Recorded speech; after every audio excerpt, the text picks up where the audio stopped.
Alright, people, what up, man? This your boy Vagabond here to give you my thoughts on Toriko, chapter 252, titled Acacia's Fairy Tale. Now, this chapter, man, it was great, man. It was a great fucking chapter. You know, it just gets better and better. Like, the flashback gets better and better. And the thing is, most flashbacks, they're either boring, or some of the flashbacks, you might get a reveal or whatever, just for that type of purpose or whatever. But this flashback is really showing character development. It's really showing you the bonds between these characters and what they had back in the day than what they are now. And overall, man, these characters that's in this flashback, they have so much dynamic between them, like dynamic connections between them, that it's just really great to see, man. It's like almost family. It's like a family oriented type chapter, man. Like, and I really liked it. I really like it a lot. And let's start with a couple of things. I just want to talk about some of the good things I like about the chapter.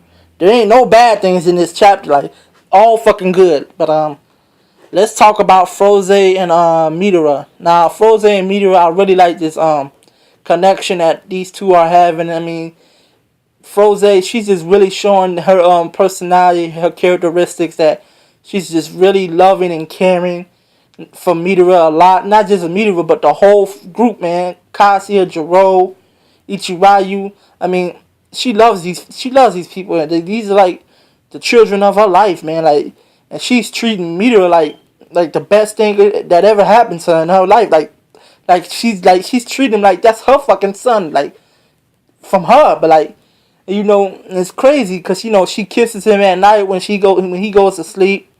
Midora, he's sucking all that shit up, man. He's loving it. And I don't blame him, man. Like, she's a great person. I mean, she's loving and caring. And this is a dynamic that he ain't never felt before in his life. Like, he's never had like this type of love and caring for another person ever, for another being before. Like, he ain't never experienced this type of motherly love and motherly figure to him. So he loves it. And I just really like these little characteristics, these two, like, I can fucking read this shit all day between them because it's such a great thing.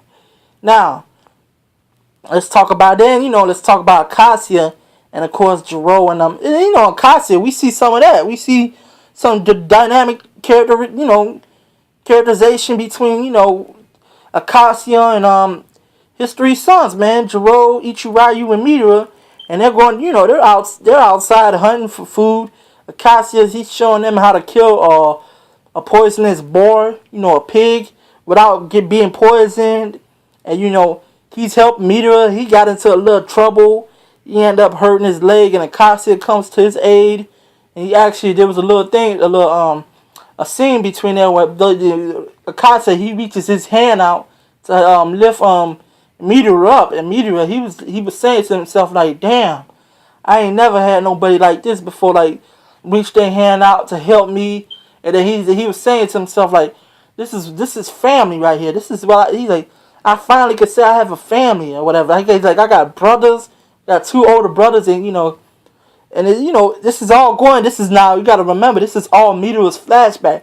So you seeing everything through his eyes and what he sees and everything. And it's just, you could just feel for the character and how he was treated. Like, he's like, he started from the bottom, man. Like, and then, being nothing, people calling him a demon and shit. It's like crazy.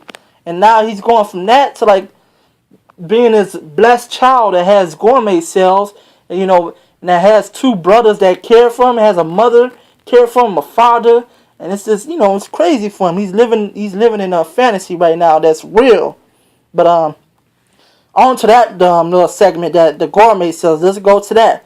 Now, in this chapter, Akasha, he's talking about the gourmet cells, and he's talking about how while he's healing, because like I said, Midora, he suffered some type of little damage, a cut or whatever on his leg, and Akasha, he goes to get this little water or whatever. I forgot what it was called, but it's the same shit that like sort of help that you can go get to like heal in that what's that island?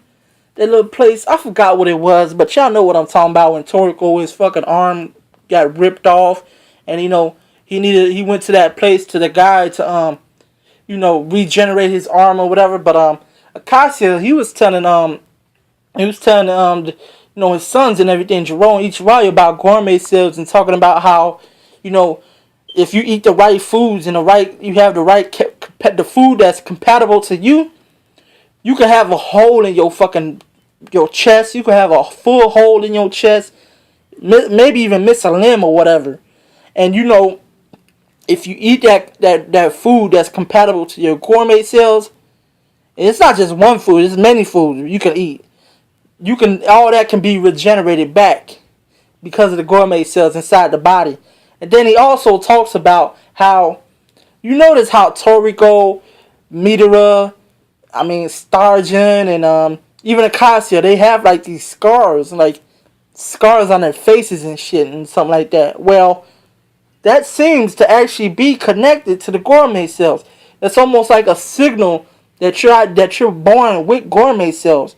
There's a connection between having scars or whatever on you, because we see all these characters, they have some type of scar, and some of them are born with it, or some of them might get it, and it's actually the gourmet cells. So I thought that was very interesting, because I was wondering about that. I started to, like, almost about 10 chapters ago, basically back when Starjin and them was fighting, and I was just wondering, like, man, where is all these fucking scars going? Like, what's going on? And then, Zebra, he got like the missing little mouth and shit. I think that was like damaged or whatever. I don't think that has nothing to do with gourmet cells, I don't believe, but I don't know. But yeah, so that's pretty damn. That's good detailing right there that Mitsutoshi added. And so that's the second, that's like the middle part of the chapter. Now the last part of the chapter is when Acacia, he's going to hunting for ingredients, and no, there was actually a 10-year time skip in his flashback. So you actually get a time skip in his flashback of 10 years. You see everybody growing up. Jiro, he's more bigger. Ichirayu, he got long hair. He got the fucking mustache, looking like a beast and shit. And they already have him ranked as one of the top class strongest men in the Toriko world right now. So he's up there, man. He's already up there. So that was something interesting to see. Now 10 years have passed, and then there's whatchamacallit, the four beasts. The four beasts had came into the human world, attacked the human world, just like Pear said. And Acacia sent Ichirayu, and of course he sent Jiro to go attack the four beasts, fuck it up, and do whatever. Ichirayu, he fucking fucked up the four beasts by himself. He fucked the four beasts up by himself. Matter of fact, they actually said he did it in spectacular fashion. And he sent that motherfucker crawling back to the gourmet world. Now in the gourmet world, Jiro, he found one of the main bodies for the four beasts, and he used knocking on that motherfucker and completely debilitized it and shit. It couldn't fucking, the knocking must have knocked the shit out of it, if you know what I'm talking about. Now, after that all happens, Acacia, he comes back, and then they're wondering where he's been, and he says, I've been searching. He's like, I've been searching the world for some ingredients. And they're asking, like, damn, man, you probably done found every ingredient there is in this world. Like, what ingredient can you possibly find? And he tells them, God. And they're like, no, actually, he's like, what ingredient that you trying to find and whatever. He's like, I'm looking for my full course. He's like, my full course menu. And they're all thinking like, whoa, your full course menu? Nobody doesn't know what's on your full course menu. So he starts talking about how there's going to be a solar eclipse. And you know how it goes, the solar eclipse. And he's going to be looking, he's preparing to cook God. That's what he's preparing for. That's the last fucking, that's the last dish on his full course, I believe. I don't know if it's the last dish or not, but that's the dish that's on his full course. God. And he's preparing everything for that because Pear told him that, the solar eclipse is gonna happen and whatnot. And that's when he's telling Froze, have you been training? Are you finished with your food immersion? So she's been training to master food immersion. Of course, because he needs her in order to cook this god, the food god and whatnot. So that's when Kasha he starts telling Ichiraya and them to all prepare and whatnot. And then next you know, you hear like these stomping and shit outside of the house. Frozen is like, I guess that's Pear coming to visit you. And then that's when, you know, Akashi was like, hold on, man. He's like, he's like, yeah, that's him. And he brought some blue nitro with him. It's like, blue nitro? What the fuck? Nitro, or whatever you want to call it. I call it nitro, the way it's, the way it's written. Blue nitro, and then you see a pan. He's like, don't nobody fight him. We can't defeat. He's like, you can't defeat these motherfuckers. And then you see the outside, fucking huge ass nitro, man, silhouettes of these huge ass nitros. I was like, what the fuck? Like, these motherfuckers were Titan size, yo.